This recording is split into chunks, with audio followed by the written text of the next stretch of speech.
আমি আরেকজন কাছে যাবো, যে আপনার পাশেই তো রয়েছে, বলছি আপনিও তো এই আন্দোলনে সামিল হয়েছে, কেন আন্দোলন করছেন? আমার নামটা ডিলিটেড দেখলাম আজকে আমি, তো কেন এটা হয়েছে? তো বিজেপির চক্রান্ত নিশ্চয়ই। আমার মেয়ের নাম আছে, আমার নাম নেই কেন? আমি দুবার ধরে, আমাকে একবার কুয়াবাগান ডাকা হলো বাবার নামের গোলমালের জন্য, সেখানেও সব ডকুমেন্ট নিয়ে গেলাম। তাহলে আর কত কত এরকম ঝামেলা ভোগ করবো? তা আমাদের 2 নম্বর ওয়ার্ডের কাউন্সিলর রাজীব দে আছে বলে আমার ভরসা, নাহলে আমরা কি করব? এই জন্য আমরা উপযুক্ত ব্যবস্থা নিতে বলছি। কতক্ষণ এখানে আন্দোলন করবেন? আমরা যতক্ষণ ব্যবস্থা না হবে ততক্ষণ আন্দোলন করবো। এটা একটা ব্যবস্থা হওয়া দরকার। এইগুলো কি আরম্ভ হয়েছে? আমার মেয়ের নাম আছে, আমার নাম নেই। এটা কি ধরনের চক্রান্ত, কি ধরনের বদমাইশি? এটা বিজেপি সরকারের দোষ। না, আমার বাদ যায়নি, কিন্তু আমার বাড়ির লোকের নাম বাদ গেছে। কিভাবে, তার কারণ পারলাম কিভাবে মানে এটা নির্বাচন কমিশন এবং বিজেপির একটা চক্রান্ত, এটাই ধরতে হবে আমাদের।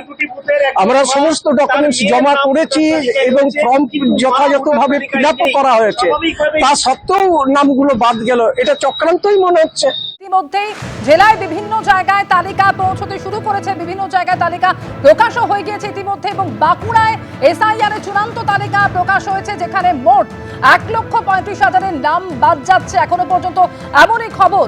আর এই তালিকা প্রকাশের পরে কিন্তু ইতিমধ্যেই সেখানে বিক্ষোভ শুরু হয়ে গিয়েছে। যাদের নাম তালিকায় নেই তারা এই নিয়ে বিক্ষোভ দেখাচ্ছেন। পূর্ণেন্দু সিংহ সরাসরি এই মুহূর্তে ছবিটা তুলে ধরবেন আমাদের সামনে। পূর্ণেন্দু, দেখো, তোমাকে বলে রাখি যে আজ সকালে দেখা গেল যে বাঁকুড়ার ভোটার যে তালিকা, সেই চূড়ান্ত তালিকা প্রকাশ হওয়ার পরেই তার কিছুক্ষণ পরে দেখা যাচ্ছে যে বাঁকুড়া পৌর এলাকার যে 2 নম্বর ওয়ার্ড, সেই 2 নম্বর ওয়ার্ডের এলাকার বাসিন্দারা আজকে রাস্তায় নেমেছে। তারা রাস্তায় নেমে বিক্ষোভ আন্দোলন শুরু করেছে। মূলত কেন, যে এই ওয়ার্ডেরই 2 নম্বর ওয়ার্ডেরই বেশ কিছু প্রায় 7 থেকে 8 জনের যারা জীবিত ব্যক্তি রয়েছে, এখানের 8 ভোটার রয়েছে, তারা বিগত দিনে ভোট দিয়েছে, তাদের এই ভোটার তালিকা থেকে লিস্ট থেকে নাম বাদ দেওয়া হয়েছে।